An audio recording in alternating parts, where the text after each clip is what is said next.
if anyone is anyone, you've already heard it a million times. The trial with Kyle Rittenhouse, you've heard the verdict. Everything's out. Okay, we're not a news outlet. You've heard everything by now. I'm assuming.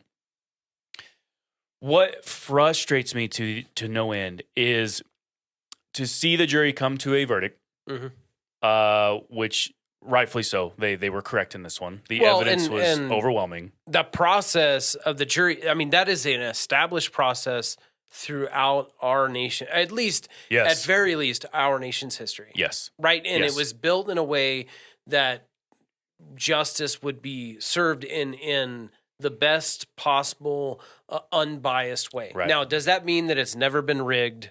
No, we're not arguing that, right? Right. We can't say it's perfect because it is ran by man. Right, exactly. We acknowledge that this system that we have set up. But the likelihood of that. Right. And it's to the best of our ability. And even that, there's so much evidence you have to provide and then plead a case and then there's a decision. Yeah, the process. Right. So there is a process, right? Exactly. There's a process. And man, this trial was put under the microscope for the past year and how many months? Year and a half? Is it? Not quite. Not quite. A while. Right. Okay. Yeah. There was already enough video footage prior, but now we know even more now. I don't see how you could have a contention with the verdict. That's why we're about to get frustrated. Because the media has been against it from the outset, not having the full facts, okay? Right. Spinning a lie from the outset, and they stuck with it. And I don't remember who I joked with, but I was being a little optimistic, and I said, man, maybe after it's out, then the media will back off. I didn't expect them to apologize. That ain't going to happen. But I expected them to back off or at least acknowledge, all right, we have the true story. That's not happening. We're still seeing them spread. Like someone, I watched the clip, a news outlet was saying, Kyle Rittenhouse murdered 3 people. Murdered 3 people? Have you been paying attention? Right. First of all, just so we're clear, he murdered 0 people. Killed is different. Absolutely different. And that's the whole point. Like even when people say murderer Kyle Rittenhouse got a, you're wrong. You're wrong. And the evidence supports that. So I wanted to read you a couple things. A couple of the lies the media pushed and are still continuing to push, which is insane because if you watched the trial at all, you would have caught and seen these lies. And I guess what I don't like is the media got away with it, is going to get away with it, and they're not apologizing. They're sticking with their lie. Yeah, that is frustrating for sure. All right. So we're going to dig through a couple of them, okay? Here's a claim. Claim by the media. But Kyle Rittenhouse was a white supremacist. So there is no objective evidence that Rittenhouse is connected to any white supremacist groups or holds these views. He was a lifeguard, part of a police explorer program, and a firefighter/EMT cadet at a fire department in Antioch is where he lived, right? Right, yeah. Okay. Which was like 15, 20 miles away. Yeah, we're going to get to that. Now, the press secretary was pressed on this. I know. A couple Today? times. Yeah, I think it was today where she was asked if President Biden was going to recant or apologize or, that kind of thing. And no. Not only did she... she didn't really even answer the question. Right. She didn't even answer the question, first of all, which is weird.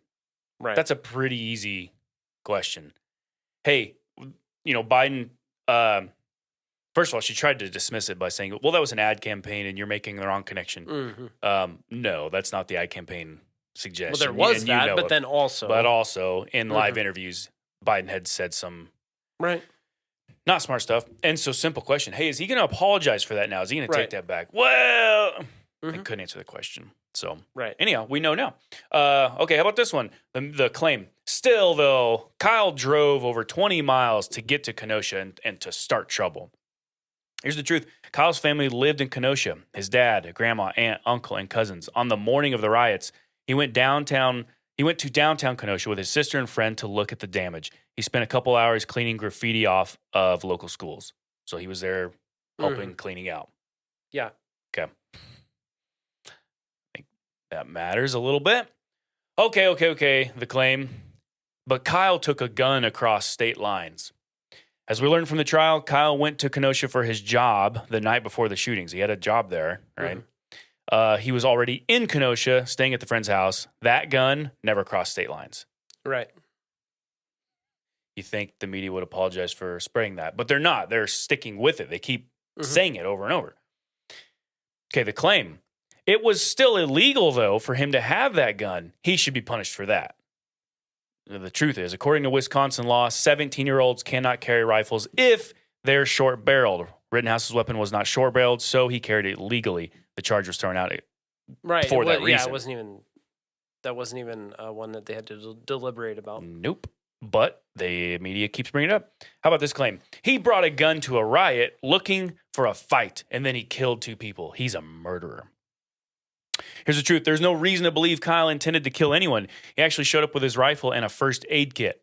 Based on video evidence, Kyle was offering medical assistance to the protesters. Yeah. At one point, he was putting out fires. After being pursued by multiple individuals who were aggressors and threatened Kyle's life, he then defended himself. The trial made it clear that Kyle was never the aggressor. Yeah, I watched a good portion of his interview with Tucker Carlson last night. And, there's some stuff that was like, but overall, it was good. It was a good interview. But he did say that, like, he actually backs the Black Lives Matter movement in terms of protesting, not peaceful protest. He said that, yeah.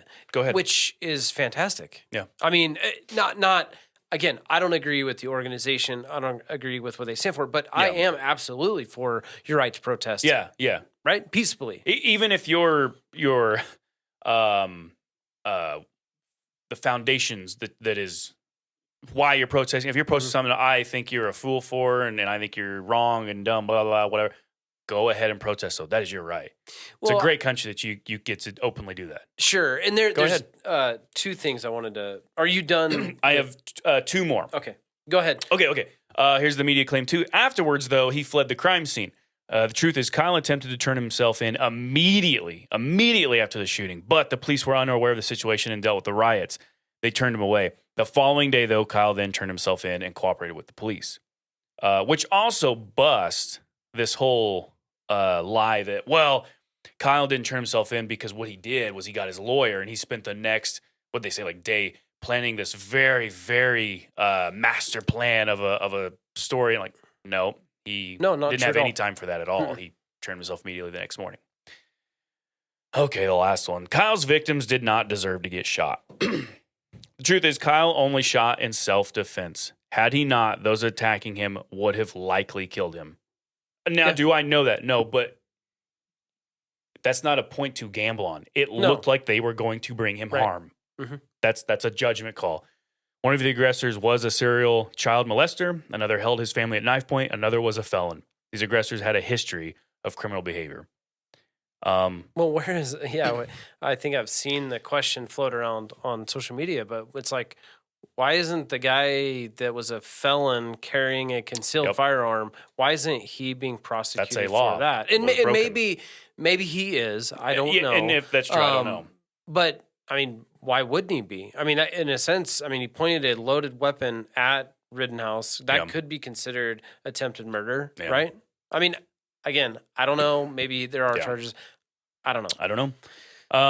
It's just too bad, man, because truth does matter. And if the media did their job, we would have been filled in a long time ago. They wouldn't be pushing this false narrative. They wouldn't be pushing this lie and twisting the story.